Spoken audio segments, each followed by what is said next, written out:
Bienvenue sur Exploratrice de rêves lucides. Alors aujourd'hui je vais te parler d'un truc un peu courant chez les rêveurs lucides, particulièrement les débutants, mais en fait ça peut arriver à tout le monde parce que moi c'est quelque chose qui m'arrive encore très fréquemment. Et c'est le fait de devenir lucide. T'es en rêve, tu deviens lucide, peu importe la raison, t'as fait un TR ou alors il y a eu une bizarrerie, ça t'a fait tilter, ou c'est spontané, peu importe, tu deviens lucide et pouf, une seconde plus tard t'es réveillé. Et ça c'est la frustration ultime. Parce que putain, tu deviens lucide, t'es dans le rêve et au bout d'une, 2 secondes, 3 secondes parfois, tu te réveilles. Moi je sais que personnellement c'est un truc qui m'arrive tout le temps avec les Wild. À chaque fois, d'ailleurs j'ai un peu lâché l'affaire avec la méthode d'induction Wild. Pour l'instant j'y reviendrai bien sûr parce que c'est une méthode que j'adore. Mais j'ai un peu lâché l'affaire parce que chaque fois que je fais un Wild, je parviens à aller jusque dans le rêve. Ça dure quelques secondes et je me réveille. C'est super frustrant. Tu te dis mais mince, j'étais lucide. Pourquoi ça n'a pas duré? Et en fait, moi je vois 2 explications à ça. En tout cas, dans mon expérience, c'est ce qui se passe et je pense que c'est quand même le cas de pas mal de rêveurs lucides. La première raison, c'est, on en a déjà parlé plusieurs fois, c'est trop forte émotion. Dans un rêve, en fait, quand tu as une émotion trop forte, ça peut vite te submerger et pouf, faire exploser le rêve, quoi, littéralement, et tu te réveilles. Que ce soit une émotion de peur, que ce soit une émotion de trop forte excitation, de joie, ce qui est souvent notre cas quand on devient lucide, peu importe l'émotion que tu ressens, en fait, c'est tellement intense que ça te réveille. Et ça, souvent, quand on devient lucide, on est hyper excité et il se passe une seconde, le temps de réaliser. Tu as le sentiment de liberté et d'enthousiasme comme ça qui te prend et pouf, tu te réveilles. Et pour moi, la seule façon de commencer à faire durer le rêve lorsque tu deviens lucide, c'est d'apprendre à gérer ses émotions ou en tout cas à les vivre sans que ça devienne trop explosif intérieurement. Et ça se travaille à l'état de veille, ça se travaille dans ta réalité ordinaire. Donc moi je te propose la méditation, évidemment on en a déjà beaucoup parlé. Je pense que c'est une bonne façon de commencer à vivre ses émotions sans se laisser submerger. Alors la méditation, parfois ça peut faire un petit peu peur, particulièrement aux débutants, parce qu'on a tendance à penser que la méditation c'est telle pratique, c'est ça, étape 1, étape 2, étape 3. Mais pour moi la méditation, il y a autant de méditation que d'êtres humains sur cette planète. La méditation, t'as déjà certainement entendu ça quand quelqu'un te dit quelque chose et tu dis ouais je vais méditer sur ça. Tu vois, c'est pas forcément ce qu'on croit la méditation, ça peut être une réflexion sur quelque chose aussi. La méditation c'est le fait de se focaliser sur quelque chose, donc ça peut être sur un sujet, ça peut être sur ta respiration, ça peut être sur un point, ça peut être sur une image.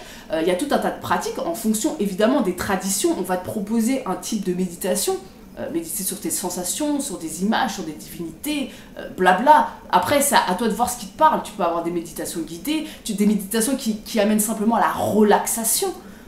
Mais simplement, en fait, pour moi, la méditation, c'est le fait de se mettre en silence, se poser en silence sans aucune source de distraction, tout simplement. Après que tu sois en train de réfléchir, que tu sois en train de te relaxer, que tu sois en train de visualiser quelque chose, de te concentrer sur un point, peu importe, en fait. Ce qui compte, c'est que ça te fasse du bien, que tu sois à l'aise avec ça, en fait, quelque part.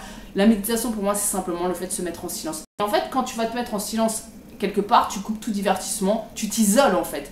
Là, tu vas commencer à sentir en toi ce qui se passe. Tu vas commencer à sentir des sensations, des émotions, même s'il y a un sujet qui tourne dans ta tête. Le but, c'est pas forcément de couper son mental. Mais même s'il y a un sujet qui tourne dans ta tête, ça va commencer à te faire ressentir un certain type d'émotion. Et c'est là où il faut aller. Faut les sentir en fait, faut les sentir, faut aller dedans quelque part. Et en fait, plus tu vas faire ça, sans te prendre trop la tête, tu t'isoles, 10 minutes par jour tu t'isoles, sans source de distraction et juste tu ressens ce qui se passe dans ton corps, sans aucune règle en fait, t'imposes pas de règle. Plus tu vas faire ça, plus tu vas commencer à connaître ton monde intérieur, plus tu vas commencer à connaître tes émotions et plus tu as de chance quand tu vas devenir lucide en rêve de parvenir à passer ce cap de l'émotion forte 2-3 secondes et de commencer à pouvoir stabiliser, replacer tes idées, etc. Mais il faut passer le cap de l'émotion qui est forte en fait. Donc travaille ça à l'état de veille. C'est vraiment, travaille-le avec la méditation. Commence peut-être par, si tu veux pas te mettre en silence, si pour toi ça c'est trop compliqué parce que y a beaucoup de personnes qui ont besoin d'avoir un bruit de fond, tellement se confronter au silence c'est compliqué pour beaucoup de personnes. Bon, bah commence avec de la méditation guidée, pas de problème. Va sur Petit Bambou, tu vois, c'est une application. Tu te mets des petites méditations guidées. Ça va commencer, voilà, tu vas commencer à appréhender ton monde intérieur en fait. Et ça, c'est super important dans notre pratique du rêve lucide, c'est super important. Donc ça, c'est la première chose qui fait que tu te réveilles. vite, c'est la trop forte émotion. Et la deuxième chose, et ça c'est un problème que je rencontre beaucoup et sur lequel je suis en train de travailler en ce moment, j'en ai parlé un petit peu autour de moi et c'est vrai que c'est un problème je crois qu'on rencontre beaucoup et c'est très difficile à appréhender. Il se passe un truc en fait, c'est parfois on est dans un rêve, on est à deux doigts de devenir lucide, il se passe quelque chose et en fait il y a un truc où même on est semi-lucide, on le sent, mais on ne sait pas pourquoi, au moment de basculer on va se réveiller. Et c'est un peu comme s'il y avait un verrouillage intérieur. Moi c'est comme ça que je ressens. Parfois j'ai l'impression d'arriver à la limite, de quelque chose et que là il y a comme une sécurité intérieure qui dit lucidité, non, lucidité est égale danger, non, stop, et pouf, réveil. En fait j'ai le sentiment qu'il y a comme un gardien intérieur parfois, un gardien de la lucidité qui, j'imagine en tout cas, pour me protéger et pour nous protéger, si on a tous ce truc-là un peu intérieur de verrouillage, dit non, stop, lucidité est égale danger. Ça, c'est peut-être quelque chose qu'on a intégré à un moment donné, peu importe les raisons, et finalement, c'est comme un programme. Et au moment où tu es prêt à devenir lucide, au moment où tu deviens lucide, le programme se déclenche, pouf, lucidité, danger, pouf, réveil. Et en fait, il faut aller travailler sur le programme directement. Alors, il y a diverses façons de travailler sur sa programmation interne, parce que bah, voilà, au niveau du subconscient, on est complètement programmé. Il y a diverses façons de le faire. Il y a l'autosuggestion, évidemment. Le fait de se suggestionner de nouvelles données, en fait, pour se reprogrammer. Il y a la visualisation aussi. On peut utiliser la visualisation en s'imaginant devenir lucide. Mais tout ça, finalement, j'ai l'impression que c'est... Je sais pas, peut-être dans le temps ça agirait, mais j'ai l'impression que ça manque de concret quelque part. Et en fait, bon, bah, ce que je vais te proposer comme solution, c'est pas vraiment concret non plus, mais j'ai l'impression, en tout cas, c'est peut-être plus... on va peut-être plus dans le vif du sujet. Et ça va être carrément d'aller rencontrer ton gardien intérieur ou ta sécurité intérieure. Appelle-le comme tu veux. Alors, si t'es quelqu'un de visuel, c'est bien de le faire en image. Si t'es plutôt quelqu'un d'auditif, de le faire avec des mots, peu importe. Mais en fait, ça revient un petit peu le premier point. Mais mets-toi en silence quelque part et simplement parle-toi. Ça peut paraître bizarre en fait, mais ne serait-ce que de te faire ça en fait. Faut savoir que le subconscient ne fait pas la différence entre quelque chose qui est réel et quelque chose qui est imaginé. C'est les mêmes zones du cerveau qui s'activent. Donc si intérieurement, si tu sens qu'il y a un verrou en toi, bien sûr, si tu sens pas ce truc-là, ça sert à rien, mais si tu sens que tu as un espèce de truc intérieur, un verrou, quoi, un blocage, une limite, peut-être essaye d'aller rencontrer cette part de toi qui bloque et qui dit stop dès qu'il y a lucidité. C'est ce que je fais en ce moment. Tous les jours, en fait, je m'isole, je me mets en silence et là je vais parler. Moi j'appelle ça un gardien, je l'ai un peu personnifié, même carrément, j'ai une image en tête. Voilà, laisse venir et je vais lui parler.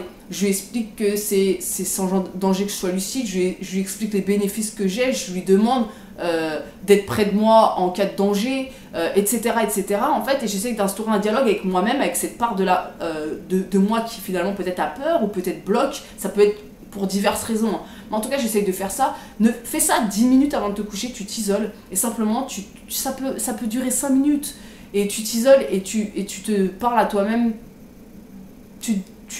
Après, à toi de trouver le discours qui est le plus adapté. Mais le but, c'est vraiment de faire comprendre à cette part-là de toi qui bloque que c'est sans danger, que c'est ok. Alors n'utilise peut-être pas le mot danger, du coup utilise des mots positifs, mais que la lucidité, voilà, c'est en toute sécurité que tu peux devenir lucide, etc. En tout cas, installe un dialogue avec toi-même, parce que forcément à un moment donné, si tu sens qu'il y a un verrou intérieur, ça veut dire qu'il y a une part de toi qui bloque. Il faut aller lui parler. Et tu fais ça avant de te coucher. Moi je sais que en ayant fait ça, en faisant ça depuis ça fait peut-être une dizaine de jours que je fais ça, mes rêves c'est un truc de fou. C'est-à-dire que y a une espèce d'intensité. Alors tu vas me dire, j'ai plein de périodes où mes rêves sont plus intenses, mais en tout cas là ça correspond. Je sens qu'il y a une espèce d'intensité qui n'était pas là avant, et surtout en fait quasiment tous mes rêves, toutes mes nuits, j'ai une faible lucidité. Je suis pas lucide clairement, mais j'ai une faible lucidité. Ça veut dire que je commence à me poser des questions. À chaque fois je remets en cause ma réalité. Je tilte pas, mais je remets en cause ma réalité. Et donc je vais faire ce truc là jusqu'à ce que je vois ça donne quelque chose. Peut-être qu'à un moment donné je vais sentir qu'il y a plus de verrou, mais moi je sens qu'il y a un espèce de verrou intérieur quand même. Et donc je sais qu'en commentaire on en a parlé, c'est qu'il y a certaines personnes, donc voilà, va à la rencontre de cette part de toi qui bloque, qui dit danger, lucidité est égale danger, et rassure-la, tout simplement. Voilà, n'hésite pas toi à partager ton expérience en commentaire et on se retrouve demain pour une nouvelle vidéo. Ciao!